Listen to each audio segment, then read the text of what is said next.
Tennessee's Jaden Springer was a 5-star recruit coming into college. There's nothing flashy about his game, but there is, however, a lot to like. This is Floor and Ceiling. Let's break him down.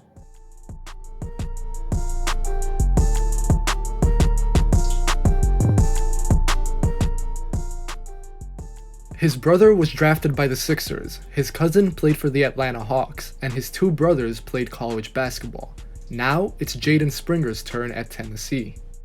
Springer was a 5-star recruit in high school, and despite coming off the bench for coach Rick Barnes, he has become indispensable in Knoxville. Springer is a 6'4", 204-pound guard who is younger than many of his peers in this draft class. His combination of tenacious defense, physicality, and fit makes him appealing at the NBA level.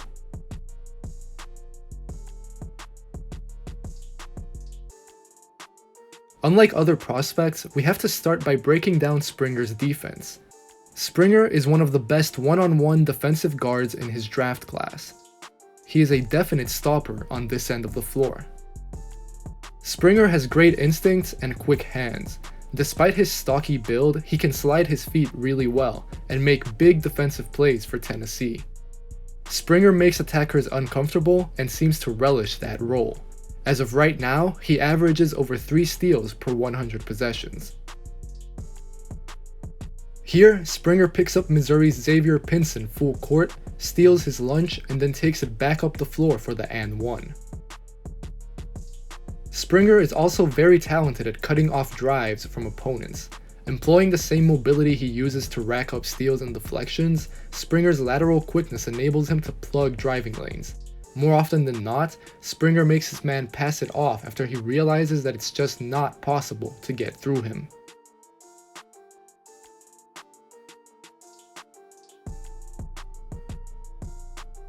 That brings me to Springer's strength. Although he doesn't look jacked, Springer knows how to use his chest. He takes bumps like it's nothing, and doesn't move when defenders try to back him down. Here, he switches onto Vanderbilt's Dylan Dessou, who weighs about 20 pounds more than him. Dessou has to work hard to move Springer, which gives the help enough time to come over, and Dessou has to pass it off. Springer also does the little things on defense, as one would expect from someone being coached by Rick Barnes. He knows when to close out, doing it with high hands and using his plus wingspan. However, he has to be careful fouling on closeouts. His opponents arguably kick out their legs here, but it's something Springer will inevitably encounter when he goes to the NBA. Offensively, Springer does most of his damage around the basket right now, which maybe isn't what one would expect from a 6'4" guard. He is making over 69% of his closed twos, meaning that he just doesn't miss much when he gets to the basket. Springer is very physical, forcing the issue in a good way on drives. He uses contact to his advantage, bumping defenders, creating momentum for himself, or drawing fouls.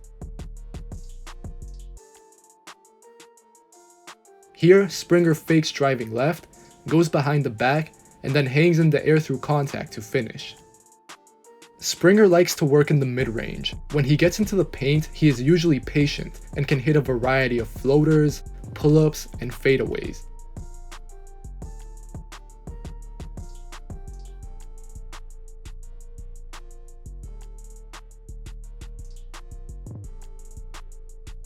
Sometimes he will toss in a brief post-up as well.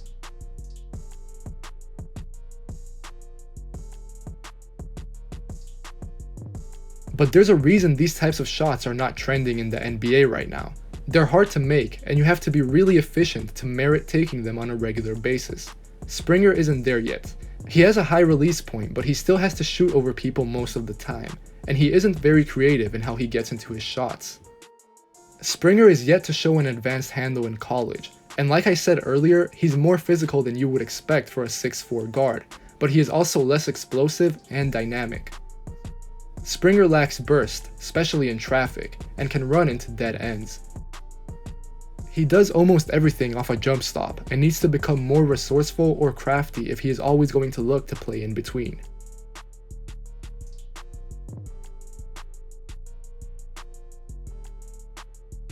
These two plays against Arkansas aren't in the mid-range, but I think they do a good job capturing Springer's lack of vertical explosiveness. He finds himself in good situations both times, but you would probably want him to dunk the ball, or at least finish more decisively in these clips. Springer does have value on offense though. He is a good player off the ball, knowing when to cut and how to do it. Tennessee shares the ball a lot, so he will already be used to moving without the basketball when he gets to the next level. That is part of what makes Springer an appealing fit.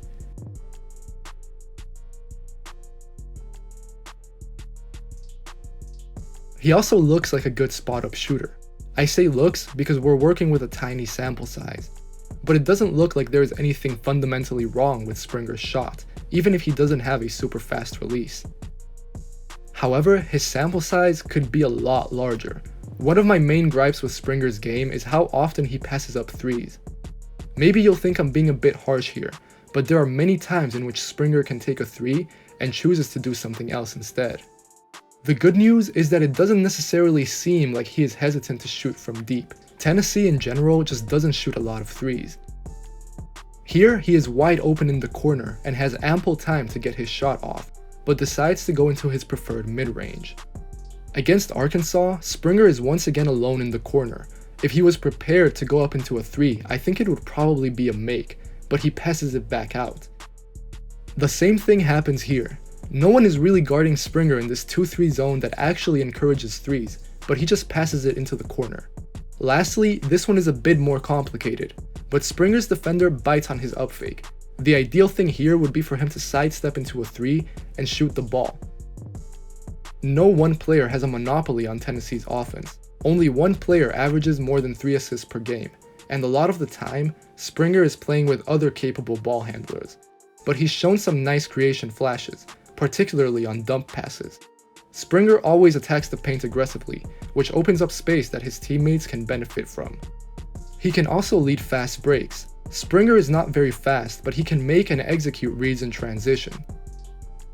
Here, he finds John Fulkerson with the on-target lob pass, and then Yves Pons for the easy dunk.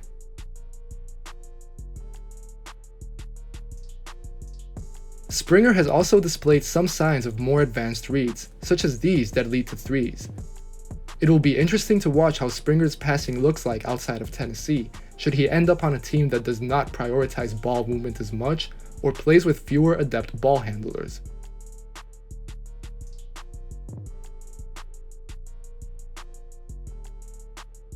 The really good thing about Jaden Springer is that his floor is quite high. I don't think his ceiling is super high, at least not in terms of what you might think of an NBA guard, such as, taking a lot of shots, taking a lot of threes, getting a lot of assists. I don't think Jaden Springer is that guy, or at least he hasn't shown himself to be that guy at Tennessee. But I think that there is a very clear fit for him at the next level. I think it would also be next to a more ball-dominant player. Because when I think of Springer right now in an ideal situation, I think of him next to someone like Luka Doncic, next to someone like Giannis, like LeBron, someone who is a more ball-dominant guard or a more ball-dominant player in general, playing next to Springer, who can play in that off-ball guard role and can really focus in on defending, making threes, connecting the team through simple passes, not through, crazy executions or anything like that, but just keeping it simple, keeping the team ticking, and doing all the little things correctly on the floor. I will say this though, the one thing for me that Springer is really lacking, and I highlighted this throughout the video too, but it's his three-pointer. I don't think it looks bad or anything like that. Like I said, his form looks quite decent. It's not perfect, his release is a little bit slow, but I think that there's nothing really wrong with it. It's just that as of the time I'm recording this, I believe he has taken 16 threes. And yes, he's made 9 of them, but it's such a tiny sample size. And in order to get a better read on what Springer's projection might be at the next level, I would really like to see him up those attempts, and it's something that I will be keeping an eye on for sure throughout the rest of the college season. As always, thanks for watching, and if you enjoyed this video, you know what to do. Make sure to leave a like, subscribe, comment on your thoughts about Jaden Springer. Maybe even follow me on Twitter if you want. There's a link in the bio below. But make sure to subscribe, make sure to comment, make sure to like, and I'll catch you guys next time.